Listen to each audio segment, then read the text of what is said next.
প্রত্যেক বাবা মা সন্তানকে যেন খেলোয়াড় হিসেবে তৈরি করার সাহস পায় সেই পরিকল্পনা নিয়ে সরকার কাজ করছে বলে জানালেন ক্রীড়া প্রতিমন্ত্রী আমিনুল হক।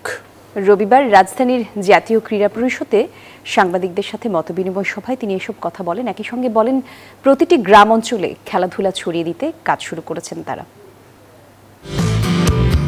ভবিষ্যৎ উজ্জ্বল করতে পড়াশোনার চাপেই জীবনের বেশিরভাগ সময় কাটে ছাত্রছাত্রীদের। যারা আবার খেলাধুলায় মনোযোগ দেয়, অনেক সময় তাদের জীবন হয়ে পড়ে অনিশ্চিত। কজনই বা হতে পারেন মাশরাফি, তামিম, সাকিব কিংবা তপু? সে বিষয়টা ভালোই জানা নতুন সরকারের। যুক্তরাষ্ট্রের ১ নম্বর জিম চেইন গোল্ড জিম এখন আবারও বাংলাদেশে।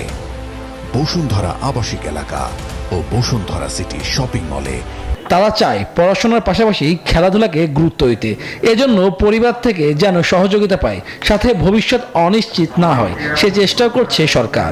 আমাদের খেলাধুলাকে আমরা পেশা হিসেবে প্রতিষ্ঠিত করতে চাই এবং সেটারও বিষয় নিয়ে আমরা বিশদভাবে আলোচনা করছি যে কোন ক্রাইটেরিয়ায় কিভাবে আমরা সেটাকে প্রত্যেকটি খেলোয়াড়দেরকে একটি বেতন কাঠামোর ভিতরে নিয়ে এসে আমরা সেটাকে নিশ্চিত করতে চাই।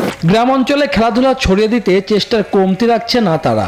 ধাপে ধাপে পরিকল্পনা মেনে এই কাজ করতে বদ্ধপরিকর। প্রত্যেকটি তৃণমূল পর্যায় থেকে কিভাবে ক্রীড়াঙ্গনের একটি নতুন পরিবেশ আমরা গড়ে তুলতে পারি, আমরা কিভাবে রুট লেভেল পর্যন্ত খেলাধুলাকে ছড়িয়ে দিয়ে আমাদের উপজেলা, জেলা পর্যায়ে কিভাবে আমরা খেলাধুলাকে নিয়মিত রাখতে পারি। আমরা আমাদের খেলাধুলাকে সারা বছর প্রতিনিয়ত খেলার মাঠে আমরা রাখতে চাই। রাজধানী সহ সারা দেশে মাঠ সংকট কাটাতেও নজর দিতে চাই সরকার। ঢাকা মহানগরীতে খেলার মাঠের অনেক অভাব রয়েছে। সংশ্লিষ্ট প্রত্যেকটি জেলার ডিসিদের সাথে কথা বলে কিভাবে আমরা দ্রুত এই খেলার মাঠ তৈরি করে আমরা যাতে আমাদের ওই এলাকার তরুণ এবং যুবকদের জন্য খেলার মাঠ উন্মুক্ত করে দিতে পারি, সেই পরিকল্পনাগুলো আমরা নেব। যুব ও ক্রীড়া প্রতিমন্ত্রীর দায়িত্ব নিয়ে প্রথমবার গণমাধ্যমের সাথে মতবিনিময় করেছেন আমিনুল হক।